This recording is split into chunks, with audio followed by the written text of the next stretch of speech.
Hello friends, তোমরা সবাই কেমন আছো? আমি আজকে চলে এসেছি একটা কাতলা মাছের রেসিপি নিয়ে। তো কাতলা মাছটাকে আমি আগেই ধুয়ে নুন হলুদ আর একটু সর্ষের তেল মাখিয়ে রেখেছিলাম।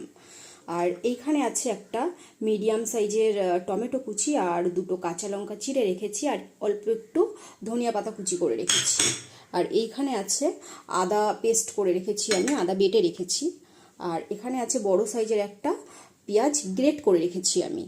তো চলো রান্নাটা স্টার্ট করা যাক। আমি ওভেনে কড়াইটা দিয়ে দিলাম। এখন এখানে আমি সর্ষের তেল দিয়ে দিচ্ছি।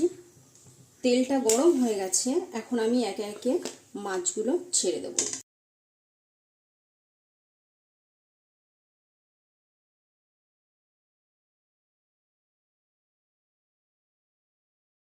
তিনটে তিনটে করে মাছ আমি ভেজে নেবো, লাল লাল করে মাছগুলো একটু ভেজে নেবো। এখন আমি মাছগুলো উল্টে দেবো। এই পাশটাও আমি এরকম লাল লাল করে একটু ভেজে নেবো মাছগুলো। আমার মাছ ভাজি হয়ে গেছে, এবার আমি মাছগুলো তুলে নেব এক এক করে। মাছগুলো আমি তুলে নিয়েছি, এবার বাকি মাছগুলো আমি এভাবে ভেজে নেব। আমার সব মাছগুলো ভাজা হয়ে গেছে। এখন আমি এই তেলে দিয়ে দেবো জিরে। জিরে দিয়ে দিলাম, তারপরে দিয়ে দেবো সেই গ্রেট করে রাখা পেঁয়াজটা। এবার পেঁয়াজটা একটু আমি হালকা ব্রাউন করে ভেজে নেব একটু। এখন আমি দিয়ে দেবো সেই আদা বাটাটা 1 টিস্পুন মতো। আর একটু এটাকে নেড়ে নেব কাঁচা গন্ধটা যাওয়া অবধি। এখন আমি দেব টমেটো কুচি করে রেখেছিলাম, সেই টমেটোটা দিয়ে দিলাম। তারপরে দেব 1 টিস্পুন হলুদ, 1 টিস্পুন জিরে পাউডার, তারপরে দেব আমি 1 টিস্পুন ধনিয়া পাউডার আর 1 টিস্পুন লঙ্কা পাউডার। আর এখানে দিচ্ছি আমি পরিমাণ মতো একটু নুন, টমেটোটা গলার জন্য। এখন আমি এখানে একটু জল দিয়ে দেবো, নাহলে মশলাটা পুড়ে যাবে।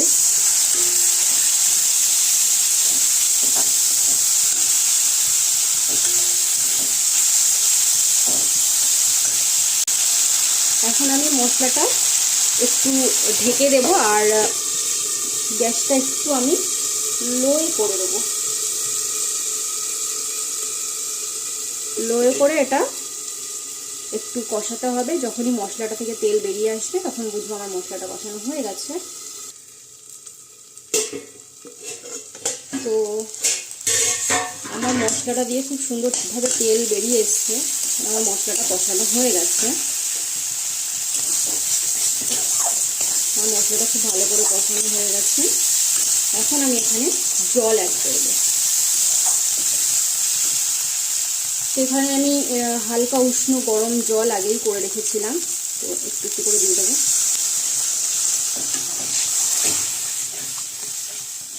তো এইখানে আমি আরও 1/2 টিস্পুন নুন দিয়ে দিলাম, কারণ জল অ্যাড করেছি তাই। এখন আমি এটা ঢেকে দেবো, ফুটে উঠলে মাছগুলো দিয়ে দেবো একে একে। ঝোলটা আমার ফুটে উঠেছে, এখন আমি মাছগুলো একে একে দিয়ে দেবো।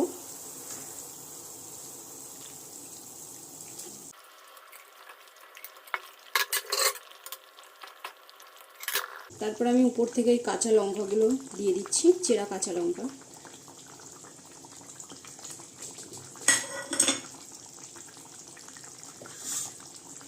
এখন আমি আরও 5-7 মিনিটের জন্য ঢেকে দিচ্ছি, গ্যাসটা লো টু মিডিয়ামে রেখে। তো দেখা যাক আমার কাতলা মাছেরটা কত দূর। তো এখন আমি দিয়ে দেব সেই কুচনো ধনিয়া পাতাটা উপর থেকে ছড়িয়ে দেব। কুচনো ধনিয়া পাতাটা উপর থেকে দিয়ে দিলাম। আবার আমি 2-3 মিনিট ঢেকে রেখে দেব। তো আমার কাতলা মাছের রেসিপি হয়ে গেছে। এখন আমি গ্যাসটা অফ করে দেব আর মাছগুলো তুলে নেব।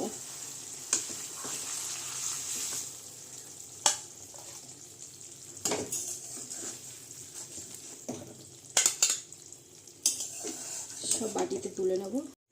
তো আমার কাতলা মাছের রেসিপি ডান। আর এটা গরম ভাতের সঙ্গে খেতে খুবই ভালো লাগে, তোমরাও ট্রাই করতে পারো। আর আমার এই ভিডিওটা যদি তোমাদের ভালো লেগে থাকে তাহলে অবশ্যই লাইক অ্যান্ড সাবস্ক্রাইব করে দিও। তো আবার ভিডিওটা এখানেই এন্ড করছি, আবার আসবো নতুন কোনো রেসিপির সঙ্গে।